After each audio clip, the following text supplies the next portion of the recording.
I was assigned initially to Bangkok, to a job in Bangkok. And about, uh, I arrived there, I think it was in April of 1975 and 74, sorry. And then I was reassigned to the field office in Udon Thani, up in northeastern Thailand. So every month, I either drove or flew down to Bangkok for the monthly meeting, if you will, of the commanders. We had other people, and we had a fairly sizable contingent in the defense attaché office in Saigon. But they were there. Some of them they were there full time. Some of them were there. You have to fly in and fly out because it was a congressional limit of I think 50 people in the defense attaché. So those people were all in Bangkok on the 30th of April, as was I. And I remember one of them was on the telephone with his interpreter, who was a lady in Phnom Penh, of all places. And she was saying, here they come now, meaning the Khmer Rouge, what should I do? And the guy was in tears and he said, save yourself as best you can. We can't do any more for you.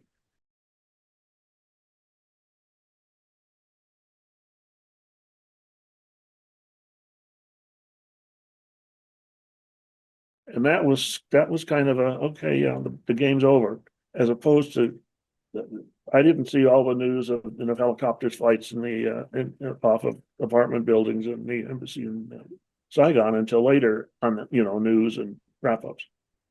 But I was very much aware of the fact that we had lost an ally, and in fact, it also affected my assignment because at the end of the time I was there, I was also on orders to go across the river to Laos to be an assistant army attaché in Laos. And Khmer Rouge, of course, had already come into Vientiane, and they basically said, we don't need any more assistant army attachés from the United States. And so I stayed on in Udorn. And the Thai government was the time it was one of their very first civilian prime ministers in a long time, uh, semi-promote. Or was it Kukrit? Anyway, one of the brothers. And of course, the Thai had sent two different divisions to fight on our side in Vietnam. And in fact, I worked slightly with one of them. And they were afraid that they had offended Vietnam enough that the Vietnamese might decide to just keep coming west. And they asked most of the official Americans in the military to leave Thailand. Not everyone, but they wanted most folks out.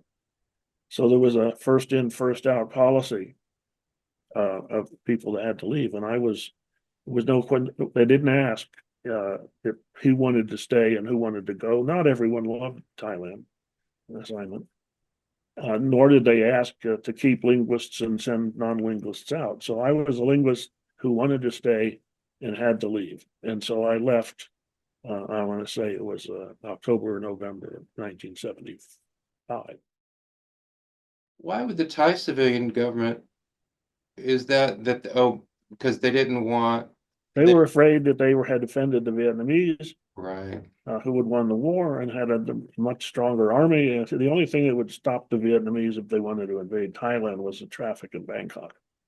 It was, although very similar in population and size, there would have been a fairly unfavorable outcome, and the Thais made that gesture to sort of appease their new Vietnamese neighbors. So uh, it didn't last very long, but that meant that a lot of assignments were no longer there. The Thai government wanted the American military officers, at least most of them, out of Thailand, and it sounds like because they didn't want, they perceived that these officers might be kind of an attraction for an additional reason for the North Vietnamese to No, come. no, no. They did not think we were a target. They just said we were there and they wanted us out because they were now having to make friends with the new government that they had actually sent armed forces against. And they thought by getting mostly the air bases. I mean, my little field station in Thailand was relatively small. I mean, we are not very big. but we had 3 or 4 or 5 very big air bases. So when they said the Americans should leave, they were saying the American air bases should close, and the very large, it was called the military, it was Military Assistance Command Thailand, which was separate from Joint U.S. Military Advisory Group. So the advisory group reduced some of their slots, but Military Assistance Command Thailand, which was air bases and our intelligence organization, et cetera, were told to leave. Does this imply, I mean, the main thing I'm wondering is, does this imply something about the perception of American power, at least in Southeast Asia at that time? Because my assumption would have been that having US forces in Thailand would be considered a bulwark against, communist expansion, whereas they're saying we want you to go. Well, And I don't know all of the background of that. I was young and inexperienced in political affairs, international affairs, but it was the first Thai civilian government in a long time of military dictatorships. It was probably a little bit more to the left than things had been in the past, whether that was a part or not. The promote prime ministership didn't last all that long. I don't remember when the next Thai coup took place, and uh, the Thais basically said to us, "We really like to have as much of you back as you can send." That really didn't happen. But what did happen was we reestablished an alliance that we've had since the Civil War. When the then King of Thailand offered war elephants to Abraham Lincoln. in your perception, as you look back on it, then was this decision, which is surprising to me, that the Thai government wants the Americans out, do you interpret that as kind of a bit of, I don't know if panic is the right word, but on their part? I don't think panic was the right word, but perhaps concern. Yeah, Concern. And what could a civilian that had just come out of a military dictatorship do to appease a very well armed and now potentially antagonistic neighbor? yeah. Uh, and Wow. so that was what they chose to do. The Vietnamese never, as far as I know, threatened the Thais with invasion, but the potential was there. Looking back on this period, late 74 and then coming into the spring of 75, do you recall a point when you realized that the fall of South Vietnam was inevitable? And what's behind that question is, I have some familiarity with your work in Vietnam, um, especially your second tour, where you're in South Vietnam very late, an advisor very late. And you have a lot of good to say about the popular forces that you're with. You speak well of ARVN officers. Um, your perspective of them was that, there were problems, but they stood up and fought. You saw that.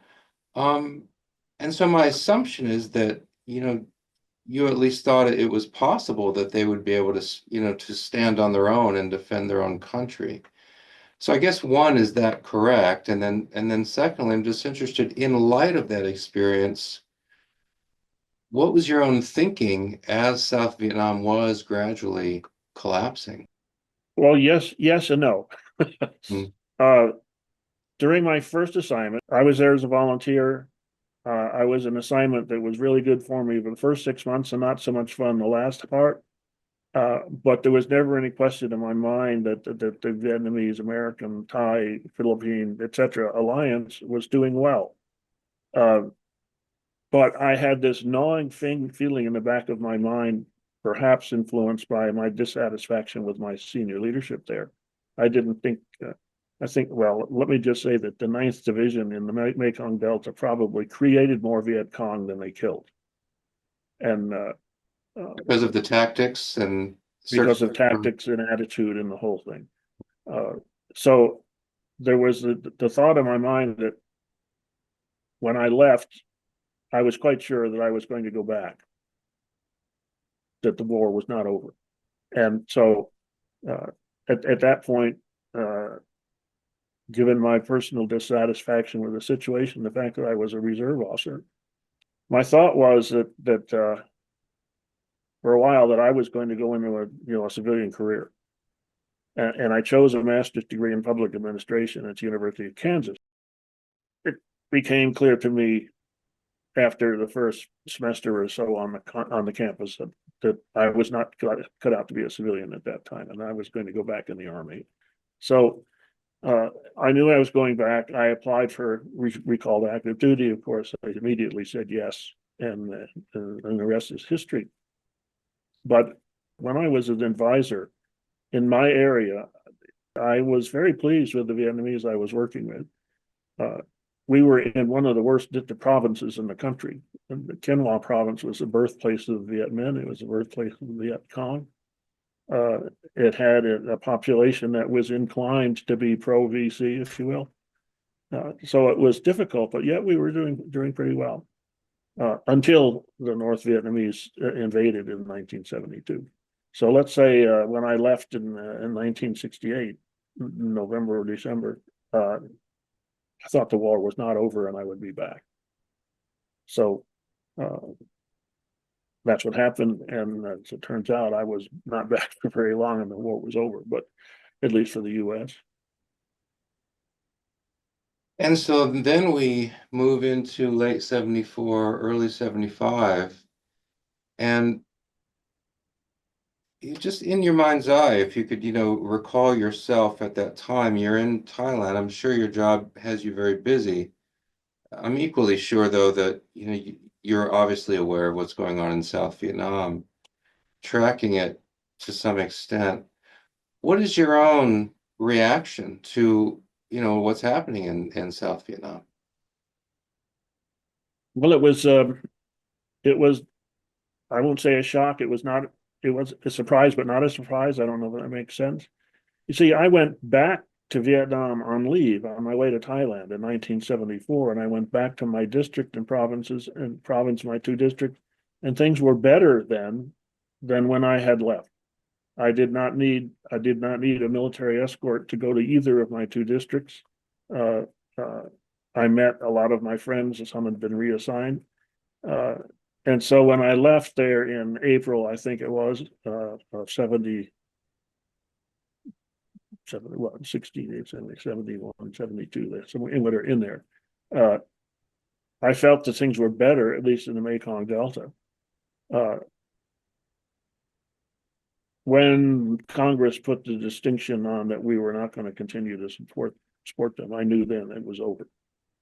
And there was still almost a year, but I knew it was over because although I worked with good people, and I suppose there were bad people here, there, and everywhere, and good people here, there, and everywhere, the fact that they still needed our air support, our air power, our money, our weapons, bombs, and we weren't going to send them anymore. I said it's over. We can't make enough, and that's what happened. When I left as an advisor, I shook hands with my last district chief. We looked each other in the eye, and I said, he thanked me for what I'd done for him and his country, and I said, "Good luck. I wish you the best." And I think both of us knew that there was not going to be a happy ending. So when we think about this time when, President Ford asks for resources to help South Vietnam, um, we have the Easter Offensive of 72. I don't think there's any question that U.S. air power played a key role in rolling that back. And so I think I'm certain, that's probably in people's minds. Look, we're not saying to send the army back. We're just saying, provide resources, air power, and so on. But Congress says no. So some veterans take the view, look, it was a lost cause anyway, and it was time for us to wash our hands. Others say, no, that was a betrayal. It sounds like you're on that second side, that this was a betrayal. Yes, I think it was a betrayal. So yeah, I thought we had done the wrong thing. My personal view was we had mismanaged the war almost from the start. And as an intelligence officer, and I was sending reports in about capturing the first North Vietnamese army officer in the Delta. It was one of our detainees, POWs. And I sent a spot report on that in, and back from Saigon comes the answer that says, he's lying to you. There are no NVA in Mekong Delta. Just from the same people that couldn't count people coming down the Ho Chi Minh Trail, and the same government that refused to block the Ho Chi Minh Trail in Cambodia and Laos. I won't get into what I thought about all of that, but in my view, we could have won that war, and we chose not to. So in the moment, it's not like now where we can see the news immediately on our cell phones, but it won't be long, I'm sure, before you see those images of the, scrambling in Saigon, scrambling at the U.S. Embassy, the helicopters flying out and, landing in the water, and then U.S. Navy guys going in to rescue the people, those helos landing on the ships and then being pushed over the side, those images of panic. When you see those things, what was the impact on you? Do you if you can kind of capture yourself in that moment, what impact did that have on you, especially given all of your experience in Vietnam? Well, I was sad. I don't know that I was in tears. I probably was. I thought about the people I'd worked with and fought with, and what would happen to them. Some got out, most did not, and I was just thinking to myself, how did the country get itself into this position?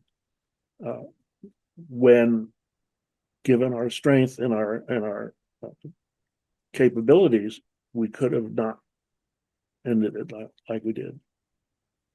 I was a political science major. I knew well the implications of the domino theory, and I actually did believe that it was possible that it would in fact happen, because there was still a very active at that. Even when I was stationed in Thailand, there was a very active communist rebellion, mostly in the Northeast. There were roads we were not allowed to drive because of the possibility of violence.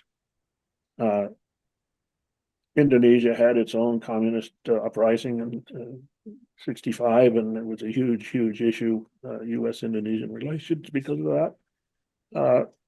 And so I'm saying, yeah, Malaysia still had communists running around. I mean, there were communist insurgencies throughout Southeast Asia, and it just happens to one in Cambodia, Laos, and Vietnam.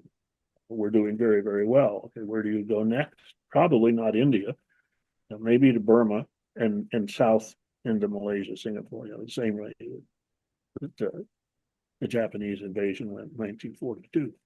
Yeah. So I subscribe to that theory. And the interesting thing is, and many years later, this is outside the area we're talking, I was asked to be an advisor to 10 Indonesian officers that were sent by the Indonesian government for master's degrees at Norwich University. I'm sure you're familiar with very excellent military, private military university. And the senior most of those 10 officers, who they were all lieutenants and one or two were captains, he wrote his thesis on the avoidance, maybe is a better word, of the domino theory, and that the American involvement in Southeast Asia, even though it did not come to the end everybody might have wanted, did in fact save Indonesia. He was looking at his country. Did it save Indonesia from a much worse situation? Many of the people said, no, that was not a valid theory because the governments involved would have been strong. Well, everybody kind of thought that the Vietnamese government, South Vietnamese government, was pretty strong until it lost its support.